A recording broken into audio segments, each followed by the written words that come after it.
குமாரன் பரிசுத்த ஆவியின் நாமம் நம்ம அனைவரையும் ஆசீர்வதித்து காப்பதாக. ஆமேன். ஆண்டவரை நோக்கி ஜெபம் செய்வோம். இது கர்த்தர் உண்டு பண்ணின நாள், இதிலே களி கூர்ந்து மகிழ கடவோம். எங்களை நேசித்து வழிநடத்தி வருகிற அன்பின் கடவுளே, இந்த வழிபாடு இல்லாத ஒரு காலகட்டங்கள், ஆலயம் மூடப்பட்டிருக்கிற சூழல்கள் மத்தியில் பரிசுத்த ஆவியின் பண்டிகையின் திருநாளை நாங்கள் கொண்டாட நீர் கொடுத்த தருணத்திற்கு நன்றி செலுத்துகின்றோம். உன் சந்ததியின் மேல் என் ஆவியையும் உன் சந்தானத்தில் மேல் என் ஆசீர்வாதத்தையும் ஊற்றுவேன் என்று சொன்ன கர்த்தர் பரிசுத்த ஆவியின் வல்லமையை நாங்கள் பெற்று இந்த உலகம் எங்கும் புறப்பட்டு போய் சகல ஜாதியரையும் சீஷராக்கின்ற ஆற்றலை எங்களுக்கு கொடுக்க வேண்டுமென்று மன்றாடுகின்றோம். இறைவா, இந்த வழிபாட்டிற்குள் தங்களை இணைத்து கொண்டு இல்லங்களையே தேவனுடைய ஆலயமாக மாற்றி அமர்ந்திருக்கின்ற இந்த ஆன்லைன் வழிபாட்டில் இணைத்து கொண்டிருக்கிற பிள்ளைகளை கர்த்தர் ஆசீர்வதியும் ஐயா. பல மணி நேரங்கள் கடுமையாக போராடி இந்த வழிபாடை நாங்கள் முதன்மையாகவே எடுத்து குறிப்பிட்ட காலங்களில் ஒளிபரப்பு செய்வதற்காக நன்றி செலுத்துகிறோம். இதில் பயன்படுத்துகிற அனைத்து பிள்ளைகளையும் ஆசீர்வதிக்க வேண்டுமென்று மன்றாடுகிறோம். இறை வழிபாட்டின் துவக்கம் முதல் நிறைவு மட்டுமாக உம்முடைய பிரசன்னம் வழிநடத்தி ஆசீர்வதிக்க வேண்டுமாய் இயேசுவின் நாமத்தில் ஜெபிக்கிறோம் நல்ல பிதாவே, ஆமேன். ராஜாதி ராஜனாய் சிங்காசனத்தில் வீற்றிருக்கும் உம்மண்டை பணிவோடும் தாழ்மையோடும் வரும் பாவிகளாம் எங்களை தள்ளிவிடாமல் ஏற்றுக்கொள்ளும் ஆண்டவரே என்கிற இறை வேண்டுதலின் உள்ளத்தோடு 218ஆம் ஞான பாடலை பாடுவோம். பராபரனே, உமது ராஜாசனத்தின் அண்டைக்கு பணிந்து தாழ்மையாய் வரும் இப்பாவியை தள்ளாதையும். ஞானப்பாடல் 218 முதல் 2 கவிகளை பாடுவோம்.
இந்த நாளுக்காக வாசிக்கும்படியாக தெரிந்து கொள்ளப்பட்ட சங்கீத பகுதி, அது ஞான சங்கீதங்களின் புஸ்தகம் 118ஆம் சங்கீதம் 14 முதல் 24 வசனங்கள்.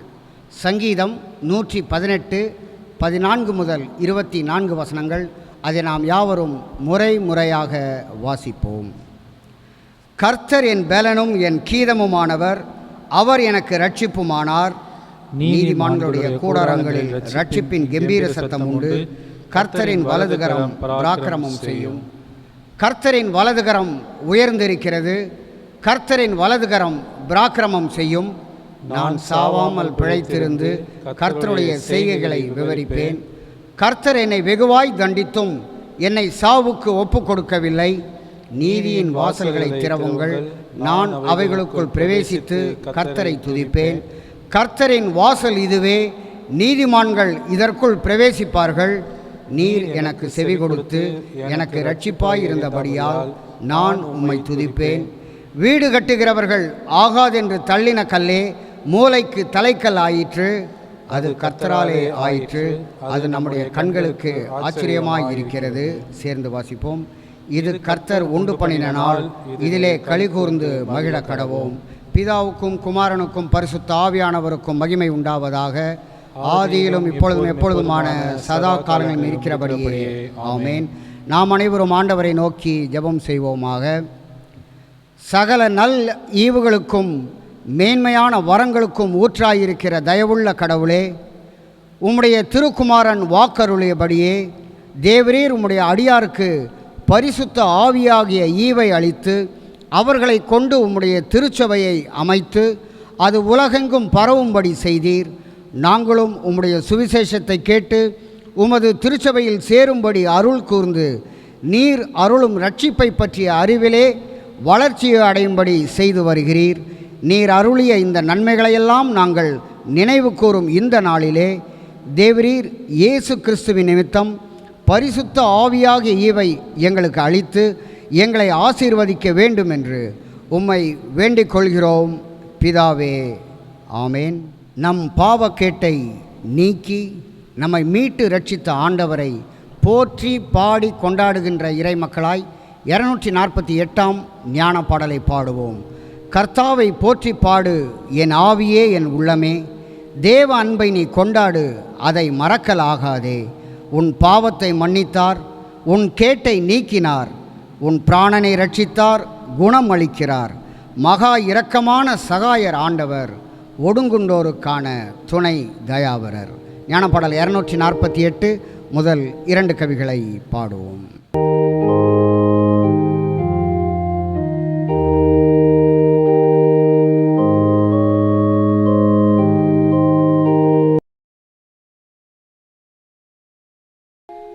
கர்த்தாவாய் போற்றி பாடு என் ஆவியே என் உள்ளமே, தேவன்பாய் நீ கொண்டாடு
பிராணனாய் ரட்சித்தார், குணமளிக்கிறார். மகா இரக்கமான சகாயராண்டவர், ஒடுங்கொண்டோருக்கான துணை தயாவரர்.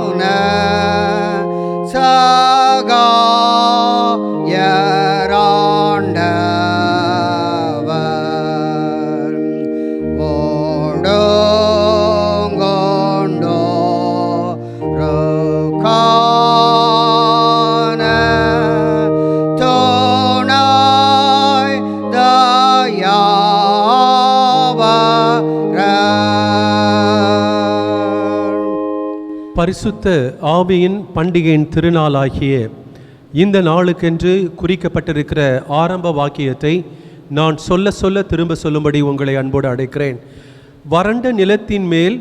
வறண்ட நிலத்தின் மேல் நீரோடைகளை ஊற்றுவேன், நீரோடைகளை ஊற்றுவேன். உன் சந்ததியின் மேல் என் ஆவியை ஊற்றுவேன், உன் சந்ததியின் மேல் என் ஆவியை ஊற்றுவேன். உங்களுக்கு புதிய இருதயத்தை கொடுப்பேன், உங்களுக்கு புதிய இருதயத்தை கொடுப்பேன். உங்கள் உள்ளத்தில் என் ஆவியை வைத்து, உங்கள் உள்ளத்தில் என் ஆவியை வைத்து நீங்கள் என் நியமங்களில் நடக்கும்படி செய்வேன், நீங்கள் என் நியமங்களில் நடக்கும்படி செய்வேன். கர்த்தரே கடவுள், கர்த்தரே கடவுள், அவர் நமக்கு வெளிச்சம் தந்தார், அவர் நமக்கு வெளிச்சம் தந்தார். பண்டிகை பலியை கொண்டு போய், பண்டிகை பலியை கொண்டு போய் அவருக்கு செலுத்துங்கள், அவருக்கு செலுத்துங்கள்.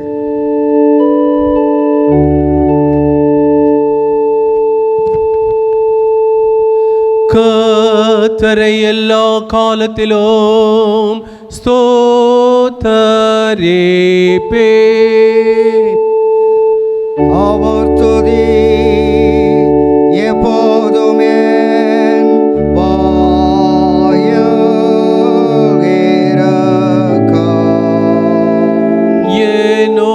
ஒன்று சேர்ந்து கத்தராய் மகிமாய் பாடுதோங்கள். நாம் ஒருமித்து அவர் நாமத்தாய்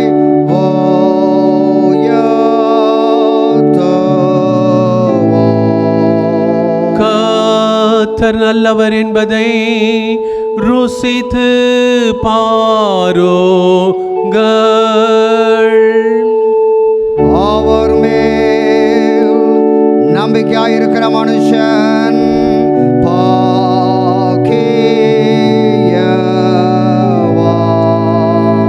பிதாவுக்கும் குமாரனுக்கும் பரிசுத்த ஆவியானவருக்கும் மகிமாய் உண்டாவதாக.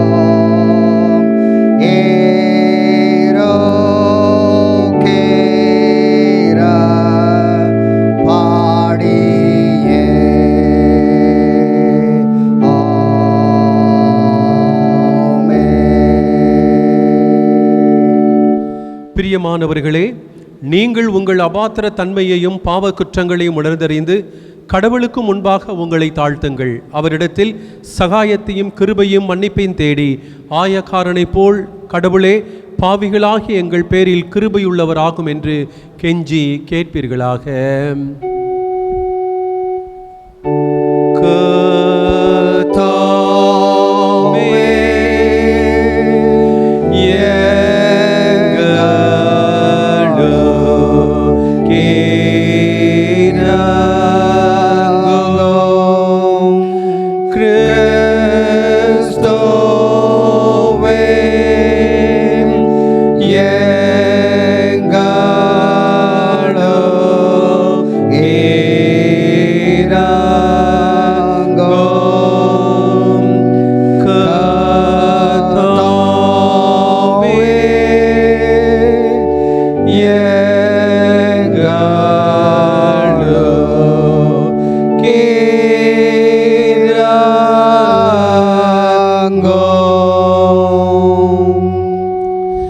சர்வ வல்லமையும் இரக்கமுமுள்ள கடவுள் நமக்கு இறங்கினார். அவர் தமது ஒன்றான குமாரனை நமது பாவங்களுக்காக மரணத்திற்கு ஒப்பு கொடுத்து இவர் நிமித்தம் நமது பாவங்களை மன்னித்தார். இவருடைய நாமத்தின் பேரில் விசுவாசிக்கிற யாவருக்கும் தமது பிள்ளைகளாகிறதுக்கு அதிகாரம் கொடுத்து அவர்களுக்கு தமது பரிசுத்த ஆவியை தரமும் வாக்குத்தத்தம் பண்ணினார். அவருடைய திருநாமத்தை நாம் யாவரும் எழுந்து நின்று பண்டிகைக்குரிய ஞான பாடல் 40வது ஞான பாடலின் வழியாக புகழ்ந்து துதிப்போம். வாருங்கள்.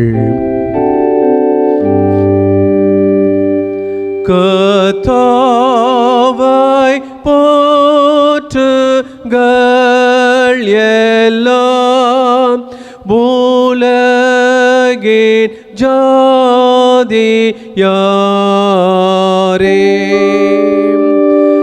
கர்த்தாவை பாடுங்கள் மகா தேரள் போலோகத்தாரே.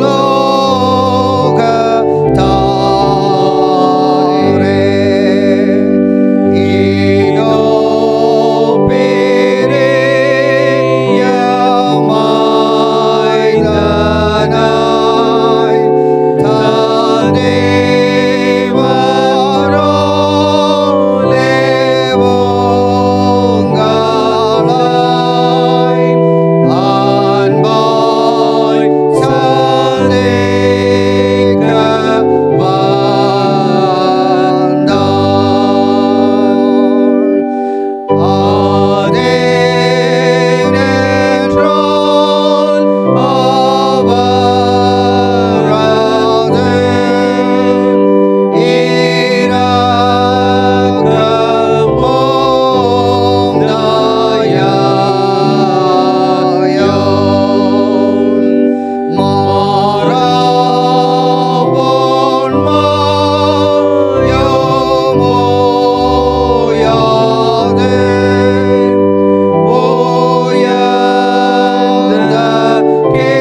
ஆவாரோமாதாவியோடும் இருப்பாராக.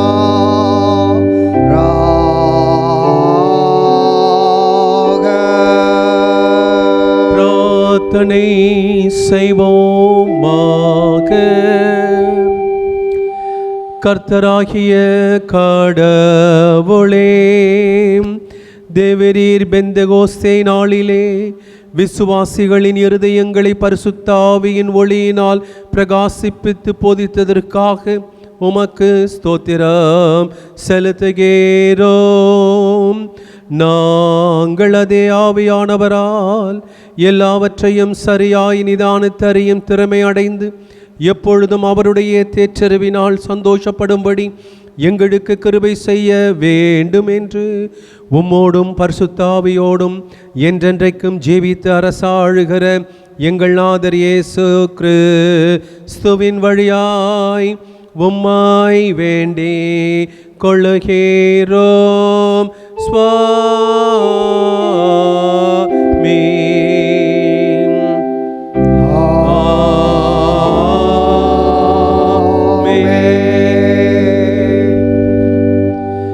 பரிசுத்த ஆவியின் பண்டிகையின் திருநாளுக்கென்று குறிக்கப்பட்டிருக்கின்ற திருமறை பாடங்களை வாசிக்க கவனமாக கேட்போம்.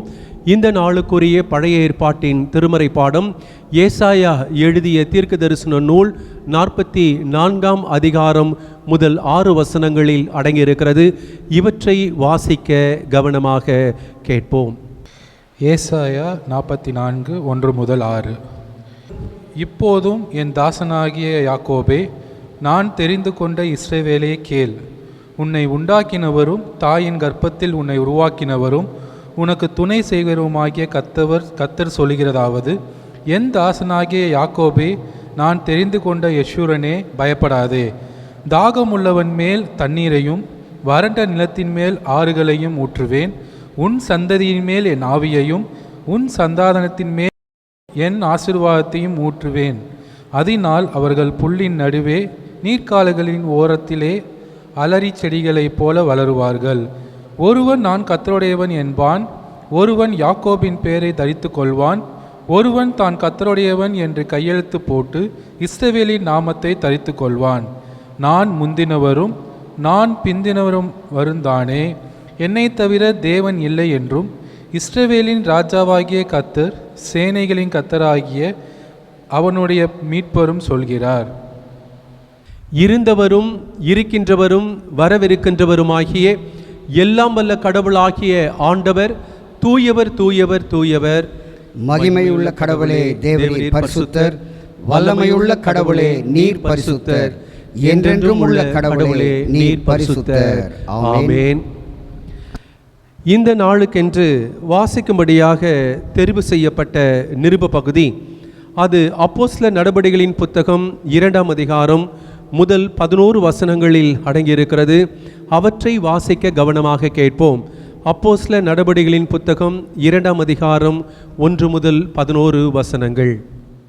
அப்போஸ்தலர் 2ஆம் அதிகாரம் 1 முதல் 11 வசனங்கள். அப்போஸ்தலர் 2:1 முதல். பெந்தெகோஸ்தே என்னும் நாள் வந்தபோது அவர்கள் எல்லாரும் ஒருமனப்பட்டு ஓரிடத்திலே வந்திருந்தார்கள். அப்பொழுது பலத்த காற்று அடிக்கிற முழக்கம் போல வானத்திலிருந்து ஒரு சடிதியாய் ஒரு முழக்கம் உண்டாகி அவர்கள் உட்கார்ந்திருந்த வீடு முழுவதையும் நிரப்பிற்று. அல்லாமலும் அக்னிமயமான நாவுகள் போல பிரிந்திருக்கும் நாவுகள் அவர்களுக்கு காணப்பட்டு அவர்கள் ஒவ்வொருவர் மேலும் வந்து அமர்ந்தது. அவர்கள் எல்லாரும் பரிசுத்த ஆவியினாலே நிரப்பப்பட்டு ஆவியானவர் தங்களுக்கு தந்தருளின வரத்தின்படியே வெவ்வேறு பாஷைகளிலே பேசத் தொடங்கினார்கள். வானத்தின் கீழ் இருக்கிற சகல தேசத்தாரிலும் இருந்து வந்த தேவ பக்தியுள்ள யூதர்கள் அப்பொழுது எருசலேமிலே வாசம் பண்ணினார்கள். அந்த சத்தம் உண்டான போது திரளான ஜனங்கள் கூடி வந்து தங்கள் தங்கள் பாஷையிலே அவர்கள் பேசுகிறதை அவரவர்கள் கேட்டபடியினாலே கலக்கமடைந்தார்கள்.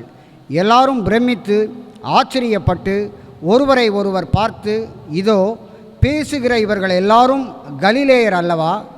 அப்படி இருக்க நம்மில் அவரவர்களுடைய ஜென்ம பாஷைகளிலே இவர்கள் பேச கேட்கிறோமே, இது எப்படி? பார்த்தரும் மேதரும் எலாமீத்தரும் மெசபத்தோமியா, யூதேயா, கப்பத்தோக்கியா, பொந்து, ஆசியா, பிரிகியா, பம்பிலியா, எகிப்து என்னும் தேசத்தார்களும் சிரேனே பட்டணத்தை சுற்றியிருக்கிற லீபியாவின் திசைகளிலே குடியிருக்கிறவர்களும் இங்கே சஞ்சரிக்கிற ரோமாபுரியாரும் யூதரும் யூத மார்க்கத்தமைந்தவர்களும் கிரேத்தரும் அரபியருமாகிய நாம் நம்முடைய பாஷைகளிலே இவர்கள் தேவனுடைய மகத்துவங்களை பேச கேட்கிறோமே என்றார்கள் என்பதுவே. வாசிக்கும்படியாக தெரிவு செய்யப்பட்ட நிருப பகுதி வாசித்து முடிந்தாயிற்று. கர்த்தர் தாமே இந்த வார்த்தைகளை நம்முடைய இருதயத்தில் நித்திய வாழ்வுக்கென்று திடப்படுத்தி காப்பாராக. ஆமேன்.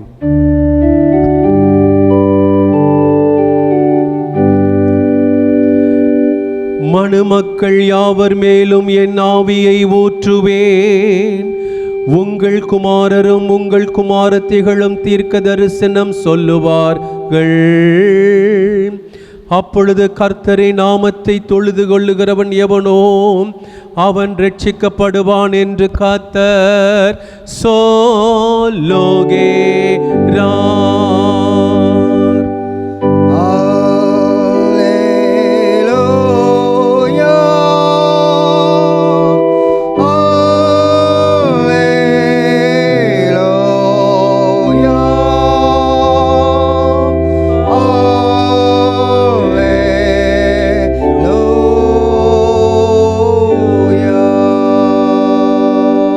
பரிசுத்த ஆவியின் பண்டிகையின் திருநாளாகிய இந்த நாளுக்கென்று குறிக்கப்பட்டிருக்கிற சுவிசேஷ பகுதி, அது யோவான் எழுதிய சுவிசேஷம் 14ஆம் அதிகாரம் 23 31 வசனங்கள். யோவான் 14ஆம் அதிகாரம் 23 31 வசனங்கள். இயேசு தம்முடைய சீஷருக்கு சொன்னதாவது: ஒருவன் என்னில் அன்பு கூர்ந்தால் என் வார்த்தையை கை கொள்ளுவான், என் பிதா அவனில் அன்பு கூறுவார், நாங்கள் அவனிடம் வந்து அவனோடு வாசம் பண்ணுவோம். என்னில் அன்பு கூறாதவன் என் வார்த்தைகளை கை கொள்ளான். நீங்கள் கேட்கிற வார்த்தை என்னுடையது அல்ல, என்னை அனுப்பின பிதாவினுடையது. நான் உங்களோடு தங்கியிருக்கையில் இவைகளை உங்களுக்கு சொன்னேன். என் நாமத்தில் பிதா அனுப்ப போகிற பரிசுத்த ஆவியாகிய சகாயரோ எல்லாவற்றையும் உங்களுக்கு போதித்து நான் உங்களுக்கு சொன்ன எல்லாவற்றையும் உங்களுக்கு நினைப்பூட்டுவார். சமாதானத்தை உங்களுக்கு வைத்து போகிறேன், என் சமாதானத்தையே உங்களுக்கு கொடுக்கிறேன். உலகம் கொடுக்கிறது போல நான் உங்களுக்கு கொடுக்கிறதில்லை. உங்கள் இருதயம் கலங்க வேண்டாம், அதறியப்படவும் வேண்டாம்.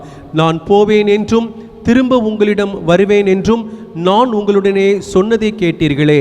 நீங்கள் என்னில் அன்பு கூர்ந்தால் நான் பிதாவினிடம் போகிறேன் என்று சந்தோஷப்படுவீர்கள். ஏனெனில் பிதா என்னிலும் பெரியவர். இது நடக்கும் பொழுது நீங்கள் நம்பும்படியாக நடப்பதற்கு முன்னமே இதை உங்களுக்கு சொன்னேன். இனி நான் உங்களோடு அநேக காரியங்களை பேசுவதில்லை. இந்த உலகத்தின் அதிபதி வருகிறான், அவனுக்கு என்னிடம் ஒன்றும் இல்லை.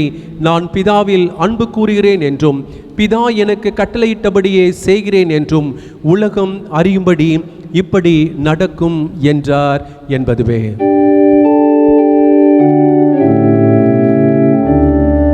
பராபனுடைய நல்ல வார்த்தைக்காக அவருக்கு ஸ்தோத்திரம். கிறிஸ்துவே உமக்கு ஸ்தோத்திரம்.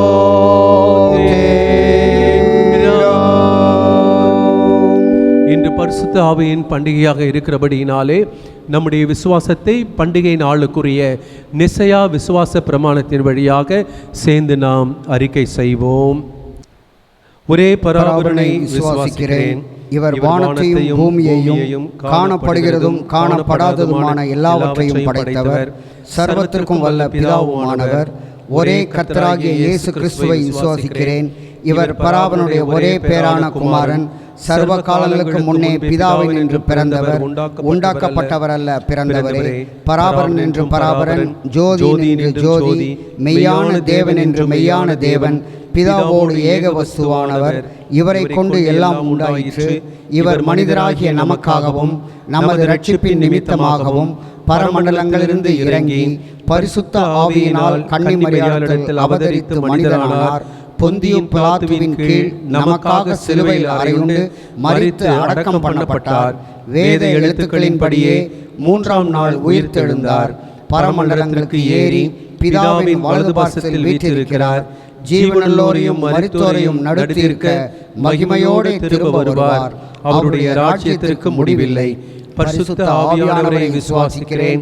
இவர் ஆண்டவரும் உயிர்ப்பிக்கிறவரும் ஆமே. இவர் பிதாவினின்றும் குமாரனின்றும் புறப்படுகிறவர். பிதாவோடும் குமாரனோடும் ஏகமாய் தொழுது மகிமைப்படுத்துகிறவர். தீர்க்கதரிசிகளை கொண்டு உரைத்தவருமாமே. பரிசுத்தமும் பொதுவான ஒரே அப்போஸ்தல சபை உண்டு விசுவாசிக்கிறேன். பாவ மன்னிப்புக்காக ஒரே ஞானஸ்நானம் உண்டு என்று அறிக்கையிடுகிறேன். மரித்தோர் உயிர்த்தெழுதலையும் வரும் நித்திய ஜீவனையும் எதிர்பார்த்து கொண்டிருக்கிறேன். ஆமேன். நாம் யாவரும் அறிக்கை செய்த இந்த விசுவாசத்தில் வாழ்வில் முடிவு பரியந்த நிலைத்திருக்க ஆண்டவர் நமக்கு அருள் செய்வாராக. ஆமேன். இது நன்றி செலுத்துகின்ற நேரமாக இருக்கிறது. நன்றி செலுத்துபவர்களுக்காக நாம் இறை வேண்டுதல் செய்வோம்.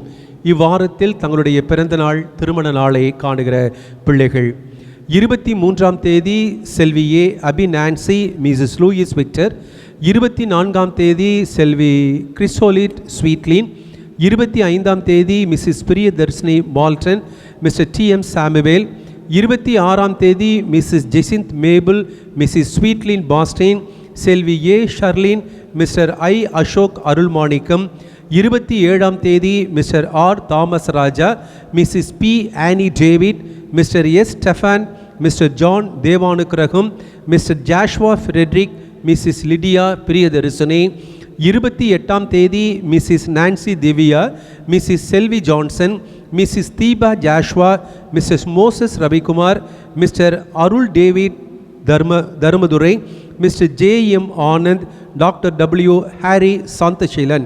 29ஆம் தேதி மிஸ்டர் ஜெரால்ட் எவிங் பீட்டர். இவர்கள் தங்களுடைய பிறந்த நாளை காணுகிறார்கள். இவ்வாரத்தில் தங்களுடைய திருமண நாளை காணுகிற பிள்ளைகள் 24ஆம் தேதி Mr T Rajasekaran, Mrs Dora, Mr O Senguttuvan, Mrs Kalaiselvi. 25ஆம் தேதி doctor D Richard, Mrs Beulah Richard, Mr S George, Mrs Monica Kamalini, Mr S Santhakumar, Mrs Prema. 27ஆம் தேதி Mr JAP Samuel, Mrs Christy Samuel, Mr Brito, Mrs Merlin Sabatini. 28ஆம் தேதி Mr David Chandrakumar, Mrs Alexandria. இவர்கள் தங்களுடைய திருமண நாளை காணுகிறார்கள். பிறந்த நாள், திருமண நாளை காணுகிற பிள்ளைகளுக்காக ஆண்டவரை நோக்கி நாம் இறை வேண்டுதல் செய்வோம்.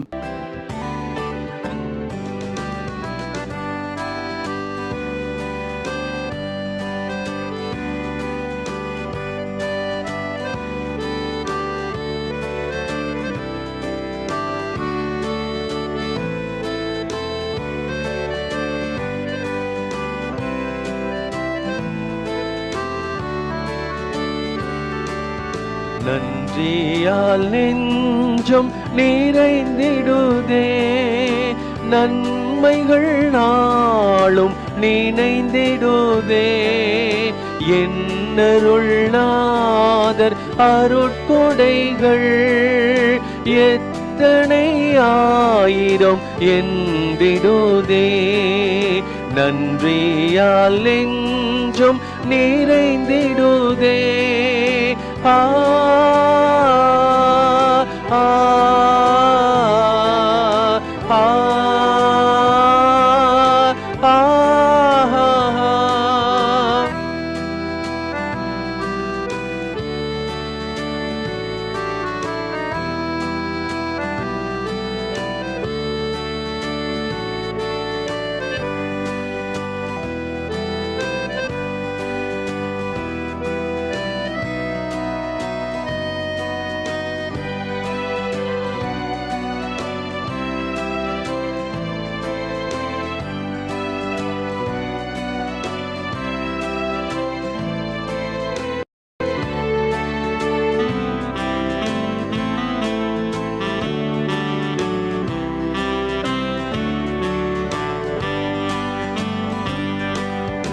இன்பமாய் வாழ்ந்திட இல்லங்கள், எழிலுடன் குழந்தை செல்வங்கள்,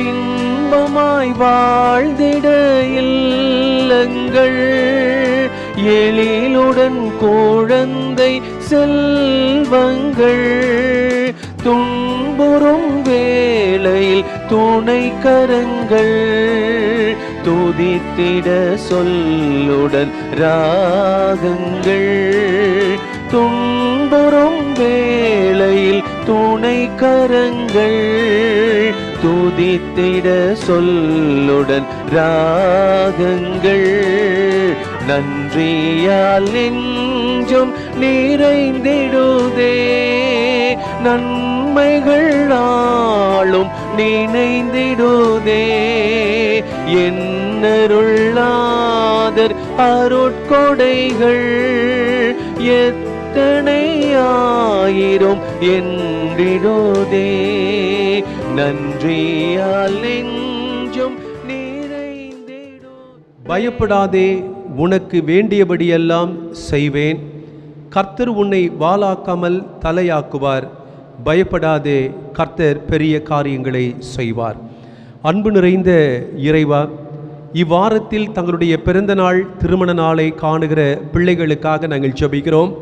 கடந்து வந்த பாதைகளில் கண்ணின் இமையைப் போல இவர்களை பாதுகாத்து ஒரு புதிய பிறந்த நாளை காண கர்த்தர் அருள் செய்ததற்காக நன்றி. பெரியவர்கள் தொடங்கி சிறு பிள்ளைகள் வரை அவர்களை தனித்தனியாக பெயர் பெயராக ஆசீர்வதித்து, நான் உன்னை ஆசீர்வதிக்கவே ஆசீர்வதித்து உன் பெயரை மேன்மைப்படுத்துவேன், நீ ஆசீர்வாதமாய் இருப்பாய் என்று சொன்ன ஆண்டவரின் அருள்வாக்கு நிறைவேறவும் அநேக பிறந்த நாளை காண கர்த்தர் அருள் செய்ய வேண்டுமென்று மன்றாடுகின்றோம். திருமண நாளை காணுகின்ற பிள்ளைகளுக்காக நன்றிகளை ஏறெடுக்கிறோம்.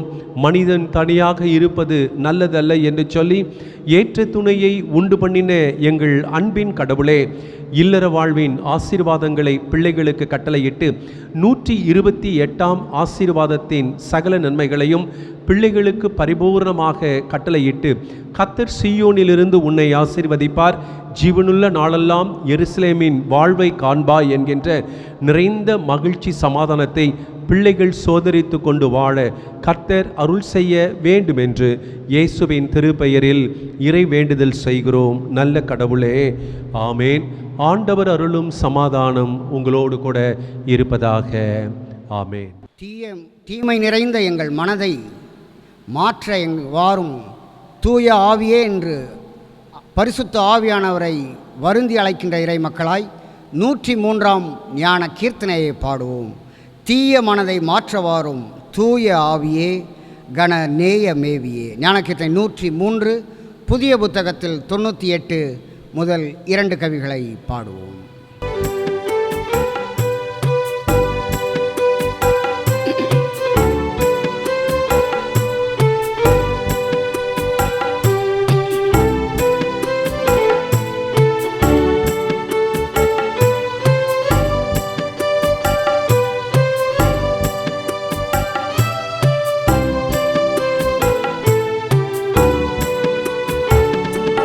தீய மனதை மாற்றவாரும் தூய ஆவியே கனநேய மேவியே கனநேய மேவியே கனநேய மேவியே மாய பாச தழுந்தி வாடி வாழும் சாவிதா மிகமாயும் பாவினார்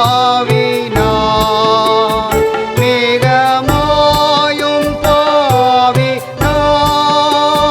மிகமாயும் பாவினார் தீமை செய்ய நாடு தென்றன் திருக்கு நெஞ்சமே மாருள் தீர்க்கும் தஞ்சமே மாருள் தீர்க்கும் தஞ்சமே மாருள் தீர்க்கும் தஞ்சமே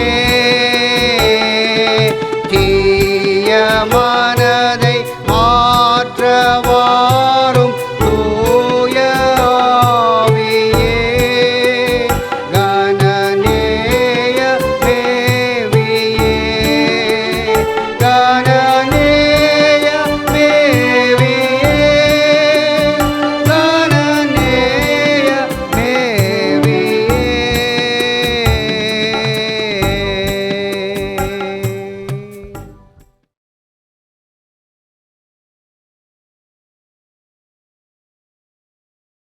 பிதா, குமாரன், பரிசுத்த ஆவியின் நாமம் நம் அனைவரையும் ஆசீர்வதித்து காப்பதாக.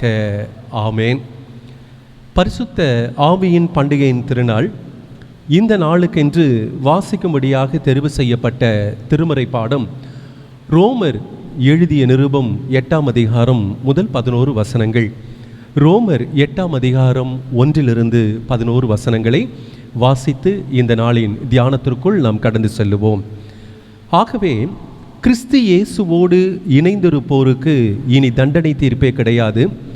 ஏனெனில் கிறிஸ்து இயேசுவோடு இணைந்திருப்போருக்கு வாழ்வு தரும் தூய ஆவியின் சட்டம் பாவம் சாவு என்பவற்றுக்கு உள்ளாக்கும் சட்டத்தினின்று என்னை விடுவித்து விட்டது. ஊன் இயல்பின் காரணமாய் வலுவற்றிருந்த திருச்சட்டம் செய்ய முடியாத ஒன்றை கடவுள் செய்தார். அதாவது ஊன் இயல்பு கொண்ட மனிதரை போன்றவராய் தன் சொந்த மகனை அனுப்பி மனிதரிடமுள்ள பாவத்திற்கு முடிவு கட்டினார். ஊன் இயல்புக்கு ஏற்ப நடவாமல் ஆவுக்குரிய இயல்புக்கு ஏற்ப நடக்கும் நாம் திருச்சட்டத்தின் நெறிகளை நிறைவேற்ற வேண்டும் என்று அவ்வாறு செய்தார். ஏனெனில் ஊன் இயல்புக்கு ஏற்ப வாழ்வோரின் நாட்டமெல்லாம் அந்த இயல்புக்கு உரியவற்றின் மீதே இருக்கும். ஆனால் ஆவுக்குரிய இயல்புக்கு ஏற்ப வாழ்வோரின் நாட்டம் ஆவிக்கு உரியவற்றின் மீதே இருக்கும். ஊனியல் மனநிலை கொண்டிருப்போர் வருவது சாவே, ஆவுக்குரிய மனநிலை கொண்டிருப்போருக்கு வருவது வாழ்வும் அமைதியுமாகும். ஏனெனில் ஊனியல் மனநிலையே கடவுளுக்கு பகையானது. அது கடவுளின் சட்டத்திற்கு உட்பட்டிருப்பதில்லை, இருக்கவும் முடியாது. ஊன் இயல்புக்கு ஏற்ப வாழ்வோர் கடவுளுக்கு உகந்தவர்களாய் இருக்க முடியாது. ஆனால் கடவுளின் ஆவி உங்களுக்குள் குடிக்கொண்டிருந்தால் நீங்கள் ஊன் இயல்பை கொண்டிராமல் ஆவிக்குரிய இயல்பை கொண்டிருப்பீர்கள். கிறிஸ்துவின் ஆவியை கொண்டிராதோர் அவருக்கு உரியோர் அல்ல. பாவத்தின் விளைவாக உங்கள் உடல் செத்ததாயினும் கிறிஸ்து உங்களுக்குள் இருந்தால் நீங்கள் கடவுளுக்கு ஏற்புடையவர் ஆக்கப்படுவீர்கள். அதன் பயனாக தூய ஆவி உங்களுக்குள் உயிராயிருக்கும். மேலும் இறந்த இயேசுவை உயிர்த்தெழ செய்தவரின் ஆவி உங்களுள் குடிக்கொண்டிருந்தால் கிறிஸ்துவை உயிர்த்தெழ செய்த அவரே உங்களுக்குள் குடிக்கொண்டிருக்கும் தம் ஆவியினாலே சாவுக்குரிய உங்கள் உடல்களையும் உயிர் பெற செய்வார் என்பதுவே. தலைகளை தாழ்த்தி ஆண்டவரை நோக்கி ஜெபம் செய்வோம். வாரும் பரிசுத்த ஆவியானவரே, பரிசுத்த ஆவியின் பண்டிகையின் திருநாளில் உம்முடைய திருமக்களாக கூடி வந்திருக்கிற எங்களை நீர் ஏற்றுக்கொள்ள வேண்டுமென்று நாங்கள் மன்றாடுகின்றோம். பற்பல மொழிகள் பேசும் பற்பல நாட்டினரை ஒரே விசுவாசம் உடையவர்களாய் இருக்கும்படி கூட்டி சேர்த்திருக்கிற தேவரே, உம்முடைய வார்த்தையே சத்தியமென்று வந்திருக்கிற எங்களை நீர் ஏற்றுக்கொண்டு பேசுகிற அடியானை முழுவதுமாக மறைத்து என் ஆண்டவரின் திருவார்த்தைகள் மட்டும் வெளிவர அருள் செய்ய வேண்டுமாய் இயேசுவின் நாமத்தில் ஜெபிக்கிறோம் நல்ல பிதாவே, ஆமென். கிறிஸ்துவுக்குள் அருமையான இறைமக்களே, வழிபாடு இல்லாத ஒரு காலகட்டங்களில் இந்த பரிசுத்த ஆவியின் பண்டிகையின் திருநாளை நாம் கொண்டாடி கொண்டிருக்கிறோம். பரிசுத்த ஆவி நம்முடைய வாழ்வில் நிறைந்திருக்கிறது என்பதை அறிந்திருக்கிறோம். இந்த கொரோனா தொற்று நோயின் காலங்களில் எத்தனை இழப்புகள் இருக்கிறது என்பதை நாம் அறிந்திருக்கிறோம். நம்முடைய சபை பிள்ளைகளுக்கு ஏற்பட்டிருக்கிற தொற்று நோயினுடைய தாக்கங்கள் பல நாட்கள் அவர்களை வாட்டி வதைத்து கொண்டிருக்கிறது. பலர் நம்மோடு இல்லை என்கின்ற ஒரு நிலைக்குள்ளாக நாம் தள்ளப்பட்டிருக்கின்றோம். ஆகவே இந்த தொற்று நோயின் காலங்களில் கடவுள் நம்மை பாதுகாத்திருக்கின்றார். இந்த தொற்று நோயுக்குள்ளாக மருத்துவமனையிலே போராடி உயிர் பெற்று வந்திருக்கிற பிள்ளைகள் பரிசுத்த ஆவியின் பண்டிகையிலே தங்களை இணைத்து கொண்டிருக்கிறார்கள். ஆகவே இந்த பரிசுத்த ஆவியின் பண்டிகையின் திருநாளிலே ஒரு நல்ல ஒரு பாடலை நேற்று இரவு நான் கேட்டேன். அந்த பாடல் ஒரு தொற்று நோயினால் பாதிக்கப்பட்டு மருத்துவமனையிலே சேர்க்கப்பட்டு புதிய உயிரை பெற்ற ஒரு மனிதன் பாடுகின்ற ஒரு பாடலாக இந்த பாடல் அமைந்திருந்தது. நம்முடைய தமிழ் சுவிசேஷ லூத்தரன் திருச்சபையினுடைய மூத்த ஆயர் ரெவரண்ட் டாக்டர் லாரன்ஸ் அடிகளார் அவருடைய மகன் ரெவரண்ட் டாக்டர் மோகன்குமார் அவர்கள் இந்த பாடலை பாடி பண்ணிசைத்து அதற்கு உண்டான காரியங்களை வெளிப்படுத்தி இருக்கிறார். இந்த பாடல் என்னுடைய உள்ளத்தை ஆட்கொண்டது. ஆகவே இந்த பரிசுத்த ஆவியின் பண்டிகையில் நம்முடைய சுவாச காற்றை தூய்மைப்படுத்தி மருத்துவமனையில் போராடி கொண்டிருக்கிற பிள்ளைகளுடைய விடுதலையை வாழ்வை கொடுத்ததுக்கு நன்றி செலுத்தி, மருத்துவமனையில் இருக்கிற பிள்ளைகளும் மீண்டும் வெளியில் வந்து நன்றி செலுத்தும்படியாக இந்த பாடலை நாம் கேட்டு இந்த நாளின் செய்திக்குள் கடந்து செல்லுவோம். உன் சுவாசம் என்னில் ஓடுதையா, அதனாலே உயிர் உம்மை பாடுதையா. நீரே என் அதிகாரி, நீரே என் பரிகாரி, என் ஆயுள் பெற்றுக்கொண்டேன். பரிசுத்த ஆவியை என் மூக்கில் ஊதி சாகாமல் பிழைத்து கொண்டேன். நான் சாகாமல் பிழைத்து கொண்டேன். பாடலை கேட்போமா?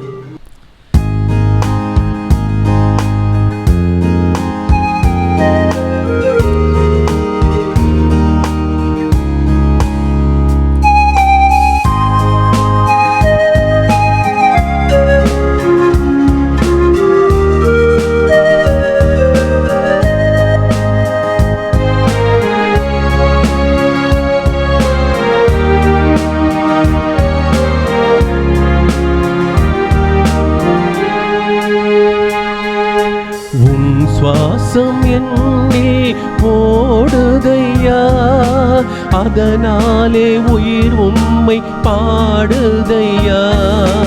உம் சுவாசம் என்னில் ஓடுதையா, அதனாலே உயிர் உம்மை பாடுதையா.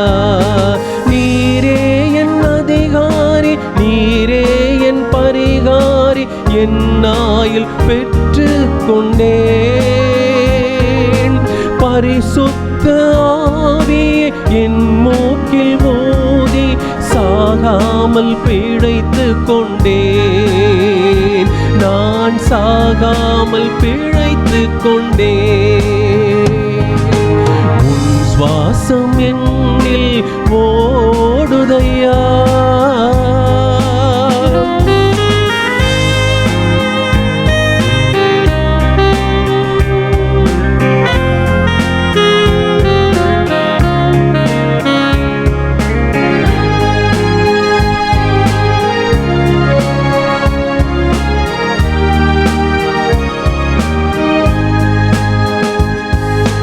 படுக்கையில் என்னை நினைத்தீரே, என் பாடுகளை முறியடித்தீரே.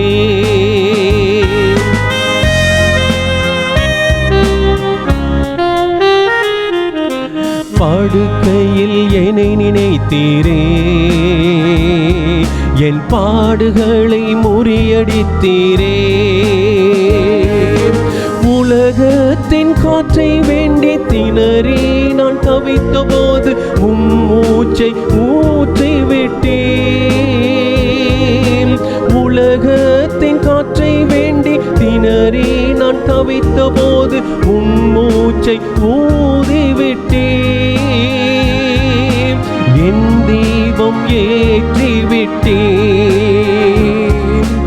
என் வாழ்வை மாற்றி விட்டேன். நீரே என் அதிகாரி, நீரே என் பரிகாரி, என் ஆயுள் பெற்று கொண்டேன். பரிசுத்த ஆவியை என் மூக்கில் ஊதி சாகாமல் பிழைத்து கொண்டேன். நான் சாகாமல் பிழைத்து கொண்டேன். உன் சுவாசம் என்னில் ஓடுதையா.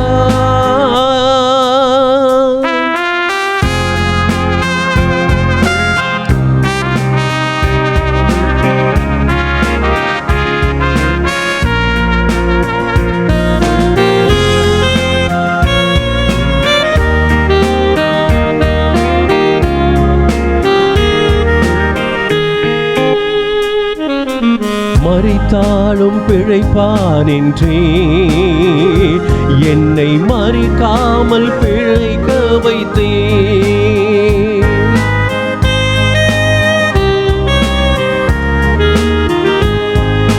மரித்தாலும் பிழைப்பான் என்றே என்னை மறிக்காமல் பிழைக்க வைத்தேன். மருத்துவர் செவிலியர் கைவிட்ட போதும் என்னை மறவாமல் தூக்கிவிட்டேன்.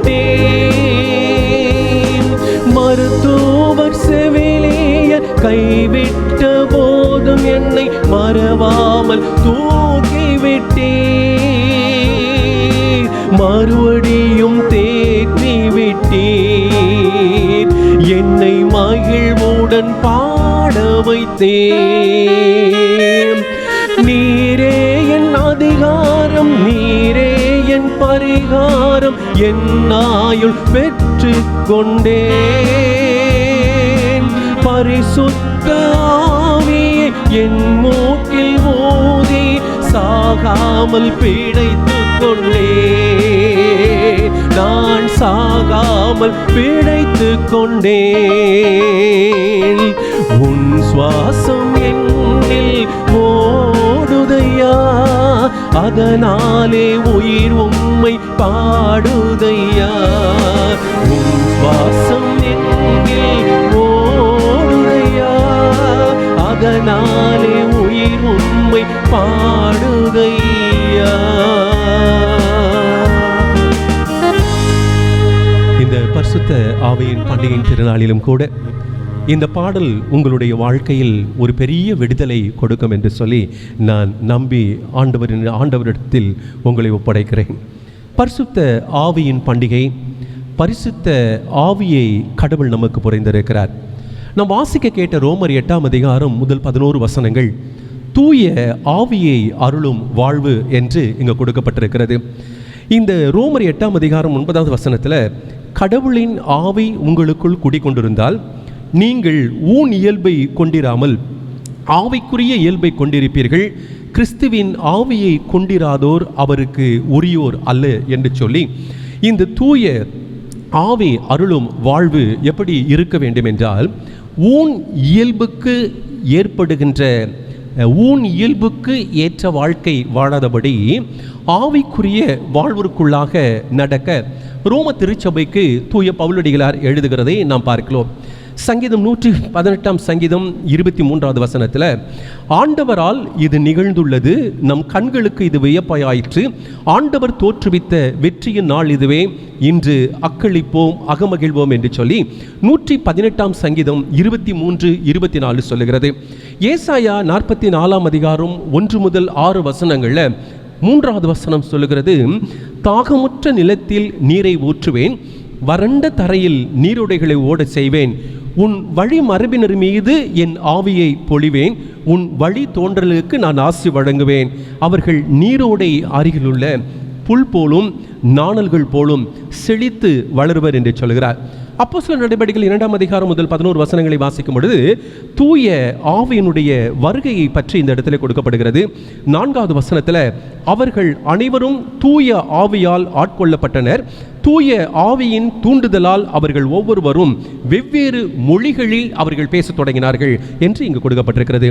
சுவிசேஷ பகுதி யோவான் 16ஆம் அதிகாரம் 23-31 வசனங்களை வாசிக்கும் பொழுது, என் பெயரால் தந்தை அனுப்ப போகிற தூய ஆவியராம் துணையாளர் உங்களுக்கு அனைத்தையும் கற்றுத்தருவார், நான் கூறிய அனைத்தையும் உங்களுக்கு நினைவூட்டுவார், அமைதியை உங்களுக்கு விட்டு செல்லுகிறேன், என் அமைதியே உங்களுக்கு கொடுக்கிறேன், நான் தரும் அமைதி உலகம் தரும் அமைதி போன்றதில்ல, நீங்கள் உள்ளம் கலங்க வேண்டாம் மருள வேண்டாம் என்று சொல்லி இந்த யோவான் சுவிசேஷத்திலே சொல்லுகிறதை பார்க்கிறோம்.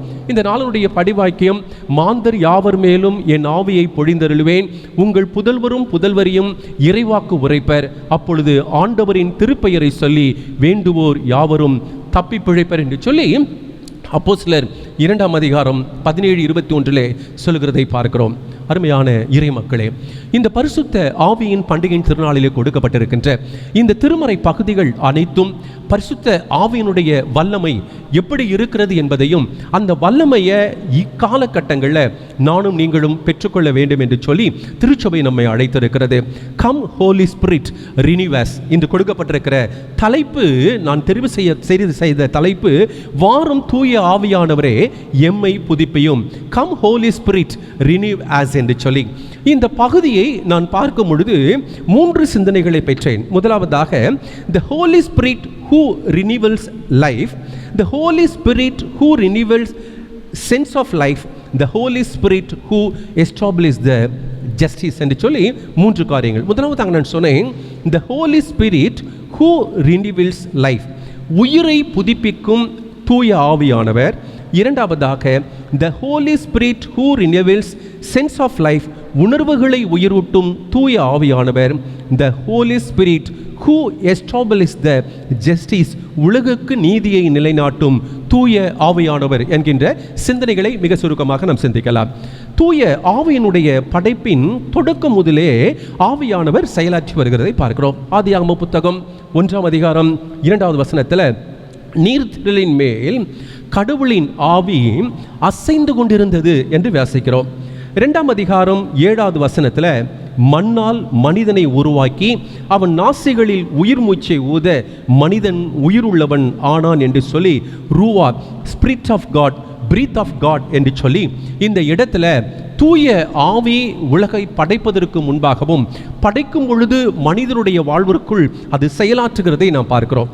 104ஆம் சங்கீதம் 29வது வசனத்தை வாசிக்கும் பொழுது, நீர் உமது முகத்தை மறைக்க அவை திகிலடையும், நீர் அவற்றின் மூச்சை நிறுத்திவிட்டால் அவை மாண்டு மறுபடியும் புழுதிக்கே திரும்பும், உமது ஆவியை நீர் அனுப்ப அவை படைக்க பெறுகின்றன என்று சொல்லி ஆவியை பற்றி சொல்லுகிறதை பார்க்கிறோம். முதலாவதாக நான் சொன்னேன், உயிரை புதுப்பிக்கும் தூய ஆவியானவர், அந்த holy spirit who renewals life என்று சொல்லி எசேக்கியேல் புத்தகம் 37ஆம் அதிகாரம் முதல் 14 வசனங்களை நீங்கள் எடுத்து உங்களுடைய கண்களுக்கு முன்பாக நீங்கள் வைத்துக்கொண்டு நான் சொல்லுகின்ற இந்த பகுதியை நீங்கள் படித்து பாருங்கள்.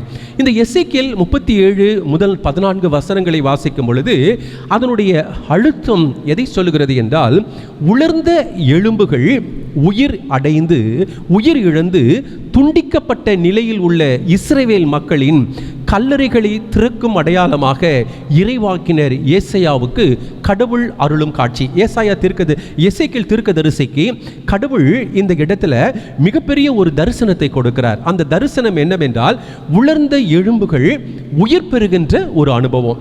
இந்த எசேக்கியேல் 37 முதல் 14 வசனங்களை வாசிக்கும் பொழுது முக்கியமாக 11 வார்த்தைகளை நான் கண்டுபிடித்தேன். முதலாவதாக, ஆண்டவரின் ஆற்றல் என் மீது இறங்கியது. பள்ளத்தாக்கு, உலர்ந்த எலும்புகள், இந்த எலும்புகள் உயிர் பெற முடியுமா? உமக்கு தெரியுமே, எலும்புகளுக்கு இறைவாக்கு, உயிர் மூச்சு, எலும்புகள் இணைதல், காலூன்றி நிற்கும் மாபெரும் திரள், படைத்திரள், கல்லறைகள் திறந்தன என்று சொல்லி 11 வாசிகள்.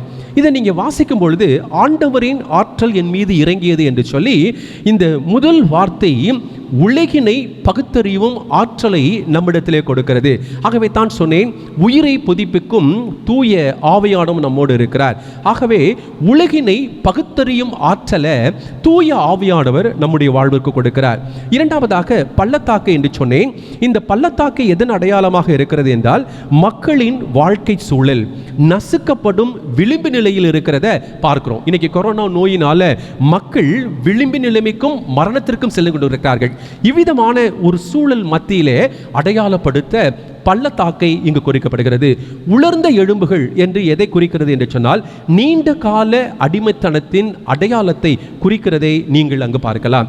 இந்த எலும்புகள் உயிர் பெற முடியுமா? ஆகவே இந்த அடிமைத்தனம், இவ்விதமான ஒரு சூழல் தலைவீதி கோட்பாட்டை குறிப்பதாக ஏற்றுக்கொள்ளுகிறார்கள். ஆகவே தலைவீதி கோட்பாட்டை உடைக்க முடியுமா என்கின்ற சிந்தனை ஏற்பது. உமக்கு தெரியுமே, கடவுள் இருக்கார், இதெல்லாம் உமக்கு தெரியுமே அப்படின்னு சொல்லும் பொழுது கடவுளால் ஆகாதது ஒன்றுமில்லை என்கின்ற ஒரு நம்பிக்கை. எலும்புகளுக்கு இறைவாக்கு உரைக்கிறார். அதாவது அது சுடுகாடுகளிலே பார்ப்போமே என்று சொன்னால், அந்த எலும்புகள் எல்லாம் நாய்கள் தின்று கொண்டிருக்கும். அது எதற்கும் பயன்படாத நிலையிலே இருக்கும் பொழுது இறைவாக்கினர் எலும்புகளுக்கு இறைவாக்கி உரைக்கிறார். அது எதை மையப்படுத்துகிறது என்றால், எளியோருக்கு ஆற்றல் ஊட்டி வாழ்வை உறுதி செய்கின்ற ஒரு நிலை, உதவிகள் செய்வதல்ல, நிரந்தர வாழ்வை அவர்களுக்கு கொடுக்கின்ற ஒரு செயலாக எலும்புகளுக்கு இறைவாக்கு கொடுக்கப்படுகிறது. உயிர் மூச்சு என்று இந்த இடத்திலே போடப்படும் பொழுது புதுப்பிக்கும் தூய ஆவியின் அடையாளத்தை இந்த இடத்திலே கொடுக்கிறது. எலும்புகள் இணைதல் என்று சொல்லும் பொழுது எளியோர் ஒருமைப்பாட்டினுடைய தேவைகளை உணர்ந்து கூட்டி சேர்க்கின்ற ஒரு அடையாளம் கொடுக்கப்படுகிறது. காலூன்றி நிற்கும் மாபெரும் ஒரு காரியம் என்று சொன்னால், ஆட்சி அதிகாரத்தை அவர்கள் பெற்றுக்கொள்வார்கள்.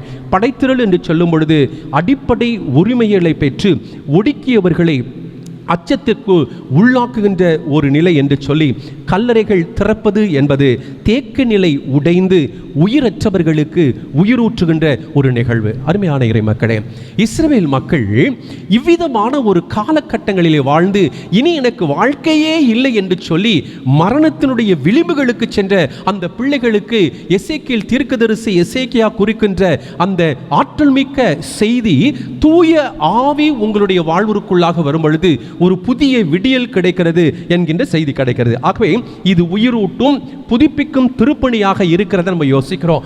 ஆண்டவர் 3.5 ஆண்டு காலங்கள் இந்த உலகத்திலே பணியாற்றும் பொழுது கிராமம் கிராமமாக சுற்றி திரிந்து மக்களுக்கு கற்பித்ததை நம்ம பார்க்கிறோம். அப்ப ஆண்டவர் சொல்லுகிறார், எத்தனையோ ஒடுக்குதல் இருக்கலாம், எத்தனையோ வாழ்க்கை நிறந்து கிடைக்கலாம், அவர்களை எல்லாம் சந்தித்து நம்பிக்கைக்குரிய செய்திகளை ஆண்டவர் கொடுத்து வருகிறார். டாக்டர் அம்பேத்கர் அவர்கள் அடிக்கடி சொல்லுகின்ற வார்த்தை கற்பி ஒன்று சேர் கிளர்ச்சி செய் என்று சொல்லி.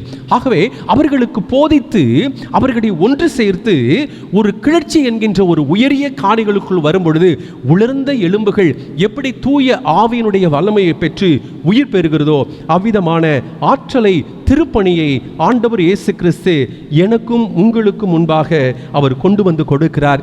ஆகவே உயிரை புதுப்பிக்கும் தூய ஆவியானவர் என்று சொன்னேன். இரண்டாவதாக உணர்வுகளை உயிரூட்டும் தூய ஆவியானவர், the Holy Spirit who renews sense of life என்று சொன்னேன். அதாவது இந்த உணர்வுகளை உயிரூட்டணுங்க. இன்னைக்கு இந்த உணர்வுகள் எப்படி இருக்கிறது என்று சொன்னால், அந்த உணர்வுகளை நாம் தட்டி எழுப்புகின்ற ஒரு நிலைக்குள்ளாக நாம் மாற வேண்டும். இயேசுவின் வாழ்க்கை ஒரு போராட்டம் நிறைந்த ஒரு வாழ்க்கையாக இருக்கிறது. உயிர்த்தெழுதலுக்கு பிறகு ஆட்சி அதிகாரத்திற்கு உட்பட்டு அங்கு இருக்கக்கூடிய சமய தலைவர்களுக்கும் எத்தனை அடக்குமுறைகளை, ஒடுக்குதலை அவர்கள் கொடுத்து கொண்டிருக்கும் பொழுது இயேசுவின் பிள்ளைகள், இயேசுவின் சீடர்கள் அஞ்சி ஒளிந்து கொண்டிருக்கின்றார்கள். இப்பேற்பட்ட சூழல்ல தான் நான் வாசிக்க கேட்ட அப்போஸ்தலர் நடபடிகளின் புத்தகம் 2ஆம் அதிகாரம் 1-13 வசனங்கள்ல 120 பேர் கூடியிருக்கிற அந்த எருசலேமை விட்டு வெளியேறாமல் இருந்த அந்த மக்கள் அந்த பஸ்கா விழா முடிந்து அந்த பெந்தகோஸ்த நாளில தூய ஆவியின் நெருப்பு தழல் அவர்கள் மேல் இறங்கும் பொழுது அவர்கள் மகிமை அடைகிறார்கள். உறக்க சத்தமிட்டு அவர்கள் கடவுளை மகிமைப்படுத்துகிறார்கள். மேலறையில் பதுங்கி வாழ்ந்த அந்த மக்கள் இப்பொழுது எழும்பி நின்று சொல்லுகிறார்கள், நாங்களே சாட்சிகள் என்று சொல்லி உணர்வுகளை உயிரூட்டும் தூய ஆவியானவர் நம் மத்தியிலே அவர் அசைவாடி கொண்டிருக்கிறார். பிறமொழி பேசும் வரம், பல வரங்களை பெற்றிருக்கிற அந்த பிள்ளைகள் அவர்கள் தங்களுடைய வாழ்க்கையில் கிடைத்திருக்கிற அந்த ஆற்றலை கொண்டு அவர்கள் பிறமொழி பேசும் ஒரு ஆற்றலை ஏற்றுக்கொண்டிருக்கிறார். அதாவது அடக்குமுறைகளுக்கு எதிராக அந்த எளியவர்கள், நசுக்குண்ட மக்கள் ஒரு மிகப்பெரிய ஒரு கிளர்ச்சியை கொண்டுகிறார்கள். தூண்டி எழுப்பும் பிறமொழி என்பது அது கடவுளின் ஒரு வரமாக இந்த இடத்திலே கொடுக்கப்படுகிறது.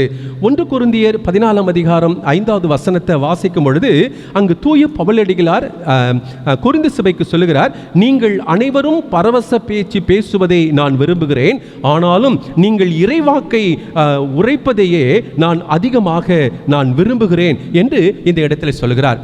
மொழிகள் பேசும் பொழுது ஒருவேளை எனக்கு தெரியாத மொழியிலே நீ பரவச மொழி பேசும் பொழுது அதனால் எந்த விதமான பயன் இல்லை என்று சொல்லுகிறார். 1 கொரிந்தியர் 14ஆம் அதிகாரம் 7வது வசனத்தை வாசிக்கும் பொழுது குழல் வேறு இசை, யாழ் வேறு இசை. ஆகவே இந்த குழலுடைய இசையும் யாழுடைய இசையும் தனித்தனியாக இருந்தால்தான் அதனுடைய சுவையை நம்மால் அறிந்து கொள்ள முடியும் என்று சொல்லுகிறார். இரண்டாவதாக எக்கால சத்தம் தெளிவு இல்லை எனில் யார் போருக்கு போவார்? ஒருவேளை ஒரு போர்க்களத்திற்கு செல்ல வேண்டும் என்று சொல்லி படை தளபதி அதை உயிரூட்டும் உள்ள ஒரு காரியத்தை செய்வார் என்றால் அந்த எக்கால சத்தம் மிக அதிகமாக உயர்த்தப்பட வேண்டும் என்று அந்த இடத்திலே சொல்லப்படுகிறது. ஆகவே அருமையான இறை மக்களே, இந்த இடத்துல உணர்வுகளை உயிரூட்டும் தூய ஆவியானவர் அசைவாடுகிறார். யாருக்கு? இந்த அப்போஸ்தலர் நடபடிகளின் 2ஆம் அதிகாரம் 9வது வசனத்தில் யாரெல்லாம் அங்கிருந்தார்கள்? பார்த்தியர், மேதியர், எலாமியர், மெசொப்பொத்தாமியர், யூதேயா, கப்பத்தோக்கியா, பொந்து, ஆசியா நாடு, பிரிகியா, பம்பிலியா, எகிப்து சிரோன், லிபியா, ரோமிலிருந்து வந்து தங்கியிருக்கும் யூதரும், யூதரை தழுவியரும், கிரேக்கரும், அரேபியரும் அங்கு கூடியிருக்கிறார்கள். இவர்கள் பேசுகின்ற வார்த்தை அத்துணை இடத்திலிருந்து வந்த அவளுடைய மொழிகளிலே அவர்கள் பேசும் பொழுது மற்றவர்கள் மனம் குழம்பி விடுகிறார்கள். இவர்களுக்கு இந்த மொழி தெரியாதே, இந்த மொழி தெரியாத ஒரு இல்லத்தில் எப்படி இவர்கள் பேசுகிறார்கள் என்று சொன்னால் பரிசுத்த ஆவியினுடைய வல்லமை வருகிறதை பார்க்கிறோம். 1 கொரிந்தியர் 12:7 பொது நன்மைக்காகவே தூய ஆவியானவரின் செயல்பாடுகள் ஒவ்வொன்றிலும் வெளிப்படுகிறது என்று சொல்கிறார். அருமையான இறை மக்களே, தூய ஆவியை நாம் பெற்றுக்கொள்வோமே என்றால் அது உயிரை புதுப்பிக்கிறதாக இருக்கிறது. இரண்டாவதாக, உணர்வுகளை அது புதுப்பிக்கும் பொழுது அந்த உணர்வுகளின் வழியாக நலிவடைந்திருக்கிற வாழ்க்கையை, நலிந்து போயிருக்கிற உலகத்தை நம்மால் கொண்டு வர முடியும் என்று சொல்லுகிறார். தீங்கு செய்வதில் குழந்தையைப் போல இருங்கள், சிந்திப்பதில் முதிர்ச்சி அடைந்தவர்களாக இருங்கள் என்று சொல்லி இந்த 1 கொரிந்தியர் 14 நிறைவு வசனத்திலே நாம் அங்கு பார்க்கிறோம். 1 கொரிந்தியர் 14:14 என் அறிவுக்கு அங்கு வேலை இல்லை, தூய ஆவியால் ஆட்கொண்டு நான் இறைவேண்டுதல் செய்வேன் என்று சொல்லுகிறார். மூன்றாவதாக, உலகுக்கு நீதியை நிலைநாட்டும் தூய ஆவியானவர், the Holy Spirit who establishes the justice என்று சொல்லலாம். யோவான் 16:1 முதல் 11 வசனங்களை நம்ம வாசிக்கும் பொழுது இயேசு தம் சீடர்களிடம் தூய ஆவியானவரின் சொற்களையும் அவர் வாக்களித்த பற்றி அவர் அங்கு கூறுகிறதை நமக்கு பார்க்கலாம். என்ன சொல்லுகிறார்? நான் போவதால் நீங்கள் பயனடைவீர்கள், நான் போகாவிட்டால் துணையாளர் உங்களிடம் வரமாட்டார், நான் போனால் அவரை உங்களிடம் அனுப்புவேன், அவர் வந்து பாவம், நீதி, தீர்ப்பு ஆகியவற்றை பற்றி உலகினர் கொண்டுள்ள கருத்துக்கள் தவறானவை என எடுத்து காட்டுவார் என்று சொல்லி ஒரு ஆவியினுடைய வல்லமையை கொடுக்கிறார். அருமையான தேவஜனமே, உலகுக்கு நீதியை நிலைநாட்ட தூய ஆவி நம்முடைய வாழ்விற்குள்ளாக வர வேண்டும். நான் முதலாவதாக சொன்னேன், இந்த ரோமர் 8 வாசிக்கும் பொழுது உன் இயல்புக்கு உரிய காரியம் ஆவிக்குரிய காரியம் என்று சொல்லி, உன் இயல்புக்கு உரிய காரியம் சாவு, அது பகைமையை கொண்டு வரும், கடவுளுக்கு உகந்தவர்களாக வாடுகின்ற வாழ்க்கையை எடுத்துவிடும். ஆனால் ஆவிக்குரிய இயல்பு எப்படி இருக்கும் என்றால் வாழ்வழிக்கும் அமைதி, ஆவிக்குரிய இயல்பு இருக்கும், கடவுளுக்கு ஏற்புடையவராக அவர்கள் இருப்பார்கள், கடவுளின் ஆவியினாலே இயக்கப்படுகிறவர்கள் கடவுளின் மக்கள் என்று சொல்லி இந்த இடத்தில் சொல்லப்படுகிறதை பார்க்கிறோம். ஆகவே நம்முடைய வாழ்க்கையிலும் கூட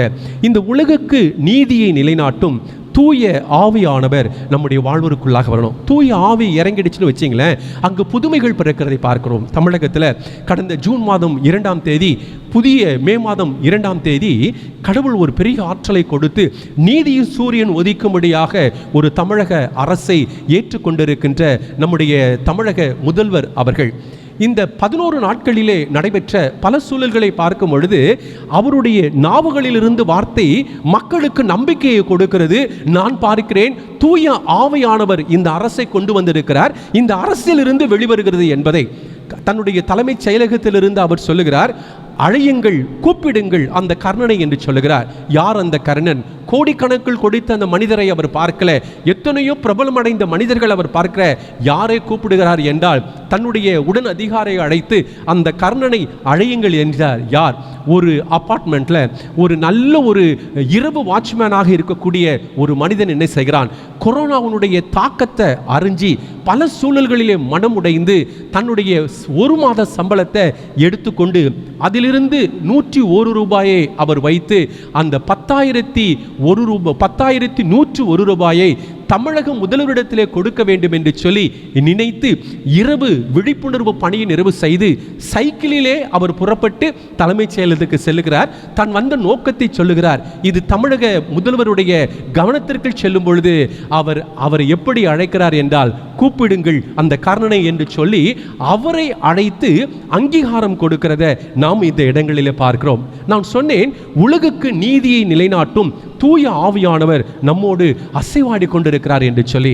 அருமையான தேவஜனமே, நம்முடைய வாழ்க்கையில இந்த தூய ஆவியானவர் வரும் பொழுது நம்முடைய உயிரை புதுப்பிக்கிறதாக இருக்கிறது, உணர்வுகளை உயிரூட்டுகிறதாக இருக்கிறது. மூன்றாவதாக நீதியை நிலைநாட்டக்கூடியதாக இருக்கிறதை நாம் அங்கு பார்க்கிறோம். The human spirit fails unless the Holy Spirit fills என்று நாம் சொல்லலாம். பரிசுத்த ஆவியானவர் நம்மிடத்தில் இறங்கும் பொழுது மனித ஆவி மறைந்து போகிறதை நாம் இங்கு பார்க்கலாம். ஆகவே இந்த பரிசுத்த ஆவியின் பண்டிகையின் திருநாளிலே ஒரு நல்ல ஒரு தீர்மானத்தை நாம் எடுக்கலாம். அடுத்தவர் மீதி ஏறி அமர்ந்தால்தான் நாம் உயரமாக உலகிற்கு தெரிவோம் என்று சொல்லி மற்றவரை மட்டம் தட்டி வாழும் இந்த உலகிற்கு இயேசு ஒரு அற்புதமான உண்மையை தூய ஆவியின் பண்டிகையிலே சொல்லியிருக்கிறார்.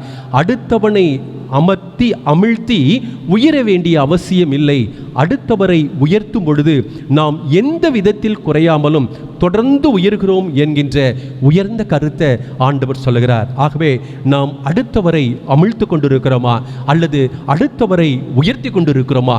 ஒருவேளை நாம் அமிழ்த்து கொண்டிருப்போமே என்றால் தூய ஆவியானவர் நம்முடைய சரீரத்திற்குள்ளாக வரும் பொழுது நம்முடைய உயிரை புதுப்பித்து புதிய எண்ணங்களை கொடுக்கிறார். நம்முடைய உணர்வுகளை புதுப்பித்து புதிய செயல்பாடுகளை கொண்டு வருகிறார். நம்முடைய நீதியை, உலகத்தினுடைய நீதியை மாற்றி இறை நீதியாக கொண்டு வர தூய ஆவியானவர் நம்மிடத்திலே வருகிறார். ஆகவே அப்பேற்பட்ட ஆசீர்வாதத்தை இந்த நாளிலே நானும் நீங்களும் பெற்றுக்கொள்ள ஆண்டவர் நமக்கு அருள் செய்வாராக. ஆமேன். கண்களை மூடி ஆண்டவரை நோக்கி ஜெபிப்போம். கல்லுகளான உள்ளங்களை உடைக்க வாருமையா, கடினமான இதயங்களை நொறுக்க வாருமையா, பட்சமான ஆறுதலை அளிக்க வாருமையா, பயன் மிகுந்த பாத்திரமாய் வணைய வாருமையா. வாரும் வாரும் தூய ஆவியே, அருள் தாரும் தாரும் தூய தேவ ஆவியே. புதிய பார்வை, புதிய சிந்தை, புதிய ஆவி அருளுடையவே. ஆமேன். சபையாருக்கு அறிவிக்க வேண்டிய ஒரு சில காரியங்கள். அருமையான இறைமக்களே, நம்முடைய இறை வேண்டுதலை ஏற்றுக்கொண்டு 47 நாட்கள் நாம் உபவாசம் இருந்து இந்த தவ காலங்களிலே ஜெபித்தோம். அதை தொடர்ந்து பல்வேறு உபவாச ஜெப கூட்டங்கள் பல காரியங்களை செய்தோம். நம்முடைய தமிழகத்தில் மீண்டும் நீதியின் சூரியன் உதைப்பதற்கு கடவுள் அருள் செய்திருக்கிறார். கடவுளுக்கு நன்றி செலுத்துவோம். உங்களுடைய அன்றாடக குடும்ப ஜெபத்திலும் தனிப்பட்ட ஜெபத்திலும் தமிழகத்திற்காக, தமிழக மக்களுக்காக புதிய ஆட்சி பொறுப்பை ஏற்றிருக்கிற தமிழக முதல்வர், அவர்களோடு இணைந்து பணியாற்றுகிற அமைச்சர் பெருமக்கள், தன்னார்வத்தோடு ஒப்படைப்போடு அரசு துறையின் அதிகாரிகளாக இருந்தாலும் நாங்களெல்லாம் இறைவனின் பிரதிநிதிகள் என்று சொல்லி புதிய சூளுரையோடு தங்களுடைய பதவிகளை ஏற்று அரசு அதிகாரிகள் மிகுந்த ஆற்றலோடு செய்கிற திட்டங்கள் நிறைவு பெறும்படியாகவும் அவை மக்களுடைய வாழ்விற்கு வளம் நிறைந்ததாக இருக்கவும் தொற்று நோயின் காலங்களில் இது மிக சிறப்பாக அமைய ஆண்டவர் அருள் செய்ய வேண்டும் என்று சொல்லி அனுதின ஜெபத்தில் ஜெபியுங்கள். தமிழக முதல்வருக்கும் அவருக்கு நல்ல ஞானத்தை, சாலமோனுக்கு கொடுத்த ஞானத்தை ஆண்டவர் கொடுத்து மற்ற நாடுகளும் போற்றும்படியாக உன்னை போல் விவேகமும் வேறு ஞானம் உள்ளவன் வேறு ஒருவனும் இல்லை என்கின்ற போற்றுகின்ற 5 ஆண்டு ஆட்சி மலர ஆண்டவரிடத்திலே அவர்களுக்காக நாம் ஜெபிப்போம். இரண்டாவது, கொரோனாவினுடைய மிகப்பெரிய நோயின் தாக்கத்தை நாம் அறிந்திருக்கிறோம்.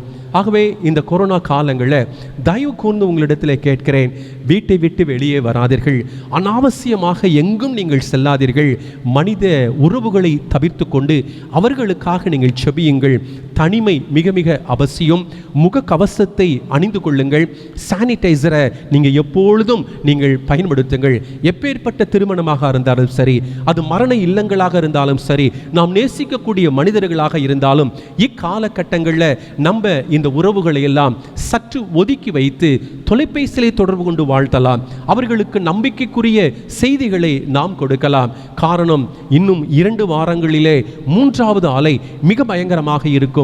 அது சிறு குழந்தைகளையும் பெரியவர்களையும் அதிக அளவில் பாதிக்கும் என்று அநேக எச்சரிப்பின் சத்தங்கள் வந்து கொண்டிருக்கிற நேரத்தில் பெற்றோரே நீங்கள் மிக கவனமாக இருங்கள். வாலிபர்களை அதிகமாக அது தாக்கி கொண்டிருக்கிறது. உங்களுடைய வாலிப தம்பி தங்கைமார்களை வீட்டை விட்டு வெளியே அனுப்பாதீங்க. காரணமின்றி எங்கு செல்லாதீங்க.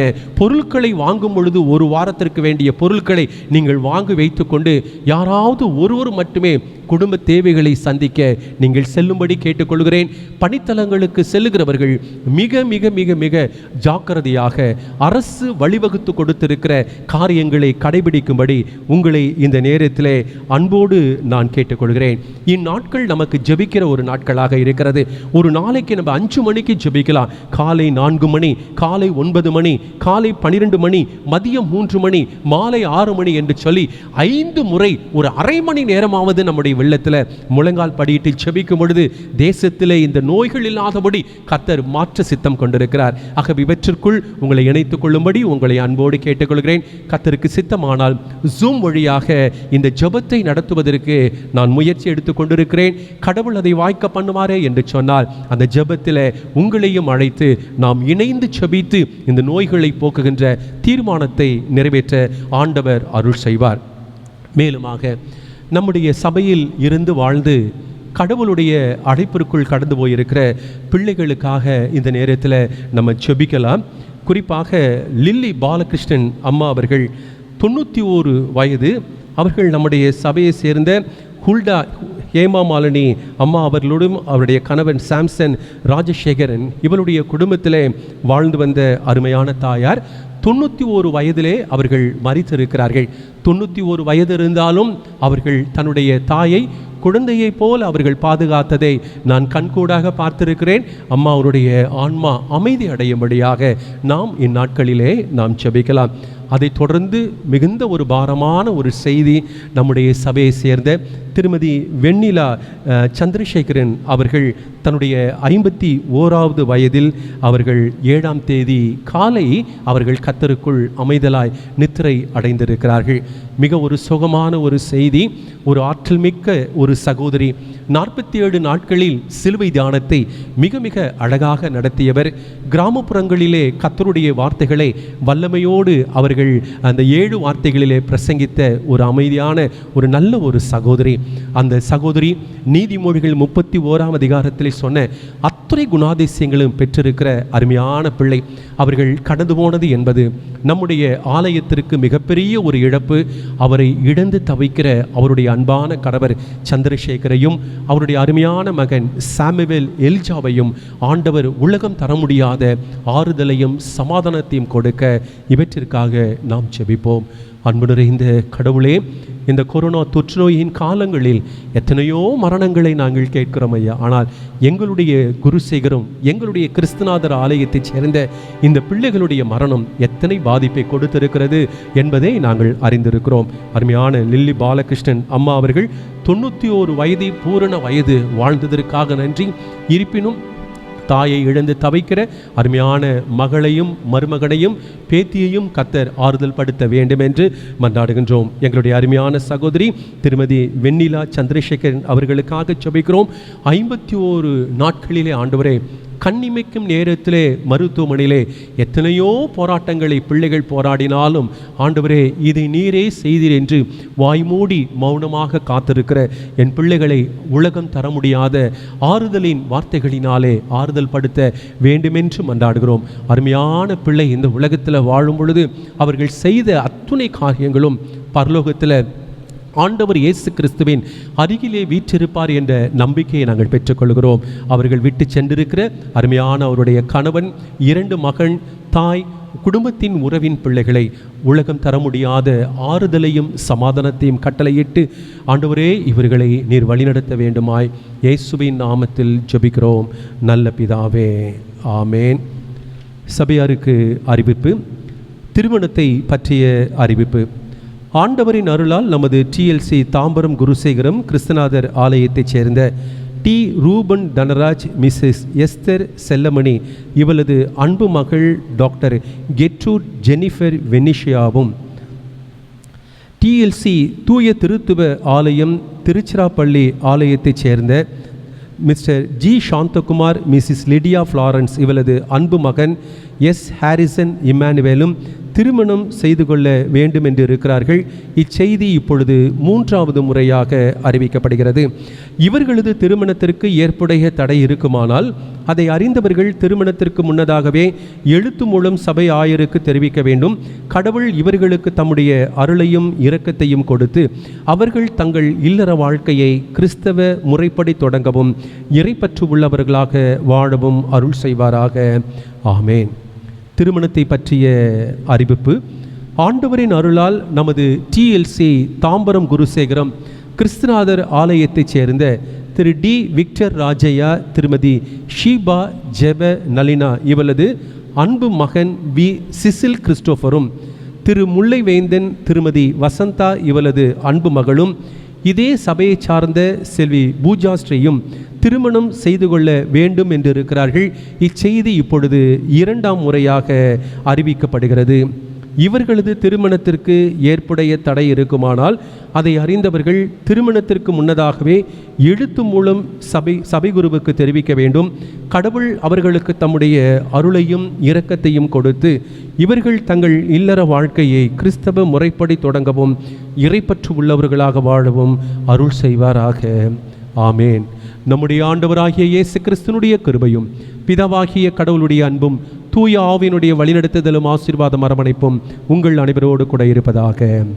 ஆமேன். தூய ஆவியானவரே, எங்கள் ஆத்துமத்தில் வந்து தங்கி ஒளி வீசி எங்களுக்கு புது ஜீவன் அருளும் என்கிற இறைவேண்டுதலோடு 84ஆம் ஞான பாடலை பாடுவோம். வாரும் தெய்வ ஆவி வாரும் எங்கள் ஆத்துமத்திலே, எங்களுக்கு உயிரை தாரும் வாரும் தூய ஆவியே, உம்முடன் வெளிச்சமும் சீரும் ஜீவனும் வரும். ஞானப்பாடல் 84 முதல் 2 கவிகளை பாடுவோம்.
நாம் யாவரும் ஆண்டவரை நோக்கி ஜெபம் செய்வோம். அன்புள்ள பரம தந்தையே, நாங்கள் இன்று இந்த பரிசுத்த இடத்தில் கூடி வந்து உம்முடைய திருவார்த்தையை கேட்கவும் ஜெபத்தின் மூலம் உம்மோடு பேசவும் தேவரீர் எங்களுக்கு கொடுத்தருளின சமயத்திற்காக முழு மனதோடு உம்மை தோத்தரிக்கிறோம். உம்முடைய திருச்சபையை நீர் ஆசீர்வதியும். எங்களுடைய பேராயர், ஆயர்கள், ஆசிரியர்கள், திருச்சபையின் தலைவர்கள், சபையில் வேலை செய்யும் யாவரையும் தேவரீர் உம்முடைய ஆவியால் ஆண்டு நடத்தியருள வேண்டும் என்று வேண்டிக் கொள்கிறோம். உமது திருவார்த்தையை எங்கும் பரவ செய்தருளும். கிறிஸ்தவ சபையில் இன்னும் சேராத எங்கள் இனத்தார் நாட்டினர் யாவரையும் தேவரீர் உமது நற்செய்தினால் உம்மிடம் திருப்பியருளும். பரிசுத்த ஞானஸ்நானத்திற்கு ஆயத்தமாக்கப்படுகிறவர்களை தேவரீர் கண்ணோக்கி உம்மை பற்றிய விசுவாசத்தில் அவர்கள் உறுதியாய் நிற்கச் செய்தருளும். மீட்பை பற்றிய நற்செய்திகளை எங்களுக்கு அனுப்பின எங்கள் தாய் சபையை ஆசீர்வதித்தருளும். எங்கள் அரசாங்க அதிகாரிகளுக்கும் குறிப்பாக உள்ளூர் உத்தியோகஸ்தர்களுக்கும் நல்ல யோசனைகளை தந்து அவர்கள் நாட்டிற்கு நலமானதை செய்யும்படி அவர்களை வழிநடத்தியருளும். நாங்களும் தெய்வ பிள்ளைகளுக்கு அடுக்காத பொய், திருட்டு, பொறாமை, அநியாய வழக்கு, பிரிவினை, வீண் செலவு முதலிய பாவங்களை விட்டுவிட்டு பரிசுத்த வாழ்க்கை நடத்த எங்களுக்கு துணை செய்ய வேண்டும் என்று மன்றாடுகின்றோம். இறைவா, இந்த கொரோனா தொற்று நோயின் காலங்களிலே மிகுந்த பயத்தோடு வாழ்ந்து கொண்டிருக்கிற பிள்ளைகளுக்காக ஜெபிக்கிறோம். இந்திய தேசத்தையும் தமிழகத்தையும் கண்ணோக்கி பாரும் மருத்துவர்களையும் மருத்துவ அனைத்து பணியாளர்களையும் தூய்மை பணியாளர்களையும், காவல்துறையில் பணியாற்றுகிறவர்களையும், வருவாய்த்துறையில் பணியாற்றுகிறவர்களையும், மயானத்தில் பணியாற்றுகிறவர்களையும், கல்லறை தோட்டங்களில் பணியாற்றுகிற பிள்ளைகளையும் இறைவா நீர் பாதுகாக்க வேண்டுமென்று ஜெபிக்கிறோம் ஐயா. அநேக பிள்ளைகள், குறிப்பாக சபையில் இருக்கக்கூடிய அநேக பிள்ளைகள் தொற்று நோயினால் பாதிக்கப்பட்டு மருத்துவமனையில் சேர்க்கப்பட்டிருக்கிறார்கள், இல்லத்தில் தனிமைப்படுத்தப்பட்டிருக்கிறார்கள். இவர்களையெல்லாம் உம்முடைய அருட்கொண்டால் நோக்கி உம்முடைய இரத்தத்தினாலே கழுவி ஆண்டவரே நோய்கள் நீங்க கிருபை செய்யும் ஐயா. ஆம்புலன்ஸினுடைய சத்தங்கள் கேட்கப்படாதபடி மருந்து மாத்திரைகள் ஒழுங்காக கிடைக்கவும், குறிப்பாக ஆக்சிஜன் பற்றாக்குறை நீங்கவும், மருத்துவமனையில் நோயாளிகள் தங்குவதற்கு இடங்கள் அதிகரிக்கப்படவும் தமிழக அரசு எடுக்கிற அனைத்து முயற்சிகளையும் கர்த்தர் ஆசீர்வதியும். எங்களுடைய திருச்சபையில் உள்ள பெரியவர்கள் தொடங்கி சிறு பிள்ளைகள் வரை பாதுகாத்துக் கொள்ளும். குறிப்பாக வாலிப தம்பி தங்கைமார்களை இறைவா உம்முடைய செட்டைகளின் மறைவுக்குள்ளாக மறைத்து நாளைய உலகிற்கும் திருச்சபைக்கும் தூண்களாக இருக்கக்கூடிய பிள்ளைகளை கர்த்தர் ஆசீர்வதிக்க வேண்டுமென்றும் பாதுகாக்க வேண்டுமென்றும் மன்றாடுகிறோம். உறவினர்களை இழந்து தவிக்கிற என் பிள்ளைகளை ஆறுதல் படுத்த வேண்டுமென்றும் மன்றாடுகிறோம். எங்களிடையே இருக்கிற ஏழைகள், நோயாளிகள், கர்ப்பவதிகள், மரண வேதனையில் இருக்கிறவர்கள், கிறிஸ்தவ மார்க்கத்தின் நிமித்தம் துன்பப்படுகிறவர்கள், இவர்கள் எல்லோரையும் ஆற்றி தேற்றும். எங்களுக்கு வரும் துன்பங்களை நாங்கள் பொறுமையோடு சகித்து உமது பாக்கியமான ஐக்கியத்தை விட்டு விலகாமல் இருக்க எங்களுக்கு துணை செய்திருளும். எல்லா சிறு குழந்தைகளையும் ஆசீர்வதித்து தாய் தகப்பன் இல்லாத பிள்ளைகளை காப்பாற்றி அருளும். பரம தந்தையே, எங்களுக்கு அன்றென்று வேண்டிய உணவு, உடை, வீடு, சரீர சுகம், காலமழை முதலிய எல்லா நன்மைகளையும் கொடுத்தருளும். எங்களுடைய உபயோகமான கல்வி, கலைகள், தொழில்கள் வளரச் செய்யும். பஞ்சம், காய்ச்சல், அம்மை, இடி, புயற்காற்று, பெருவெள்ளம், தீயினால் ஏற்படும் சேதம், எதிர்பாராத வகையில் நேரிடும் மரணம் முதலிய தீங்குகளுக்கு எங்களை விலக்கி காரும். பேய் பற்றிய பயத்தை நாங்கள் ஒழித்துவிட எங்களுக்கு துணை செய்திருளும். நாங்கள் சாகும் வேளையில் மனக்கலக்கம் இல்லாமல் எங்கள் ஆவியை பிதாவாகிய உம்முடைய கைகளில் ஒப்புவித்து மோட்சராஜ்யத்தை அடையும்படி அருள் புரிய வேண்டும் என்று இயேசுவின் திருப்பெயரில் இறை வேண்டுதல் செய்கிறோம். நல்ல கடவுளே, ஆமேன். இணைந்து சொல்லுவோம். பரமண்டங்களில் இருக்கிற எங்கள் பிதாவே, உம்முடைய நாமம் பரிசுத்தப்படுவதாக, உம்முடைய ராஜ்யம் வருவதாக, உம்முடைய சித்தம் பரமண்டலத்திலே செய்யப்படுவது போல பூமியிலேயும் செய்யப்படுவதாக. அன்றன்றுள்ள ஆகாரத்தை இன்று எங்களுக்கு தாரும்.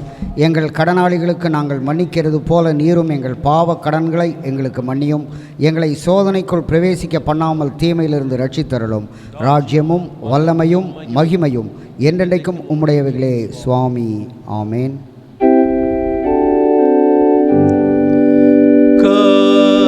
கர்த்தரானவர் உங்களோடு இருப்பாராக.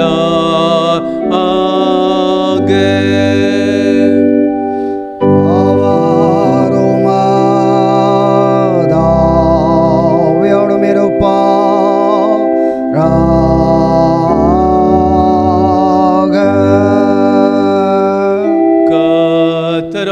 கர்த்தரானவர் உன்னை ஆசீர்வதித்து உன்னை காப்பாராக.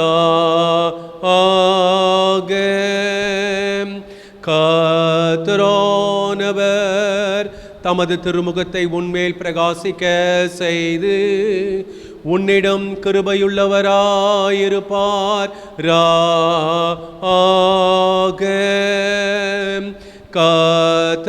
கர்த்தரானவர் தமது திருமுகத்தை உனக்கு பிரசன்னமாக்கி உனக்கு சமாதானம் கட்டளையிடுவாராக.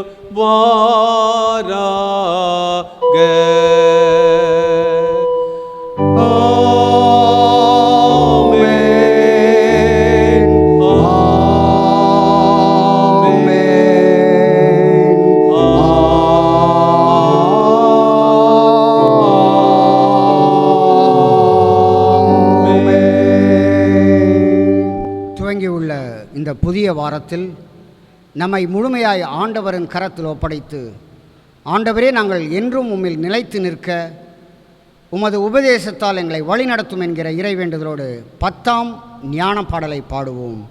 நான் என்றும் உண்மையுற்ற சுவாமி, உம்மிடத்தில் விடாமல் நிலை நிற்க மெய் உபதேசத்தில் நீர் என்னை காத்திறங்கும் நிலைவரம் கொடும்.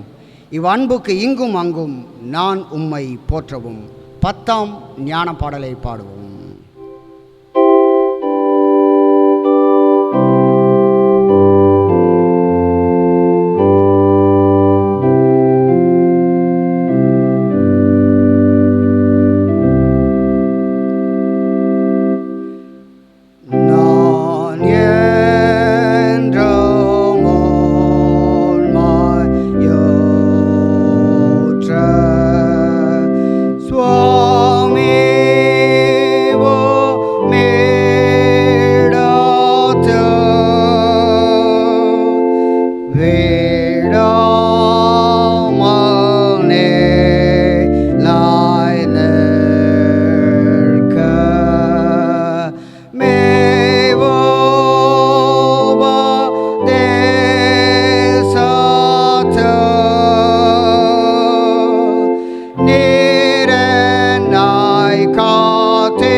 கர்த்தரை ஸ்தோத்திரி.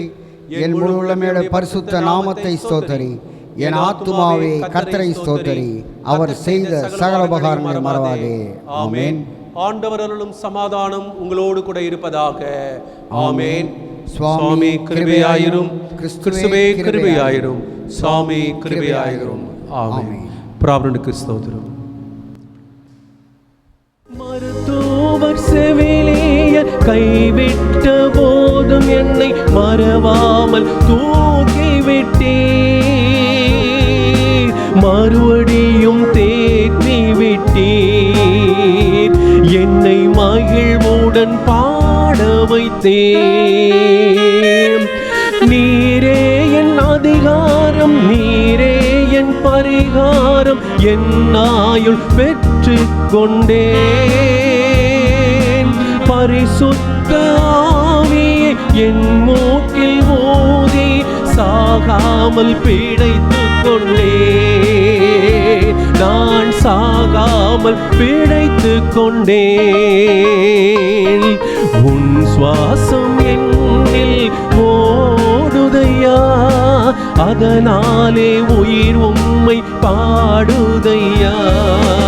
உன் சுவாசம் என்னில் ஓடுதையா, அதனாலே உயிர் உம்மை பாடுதையா.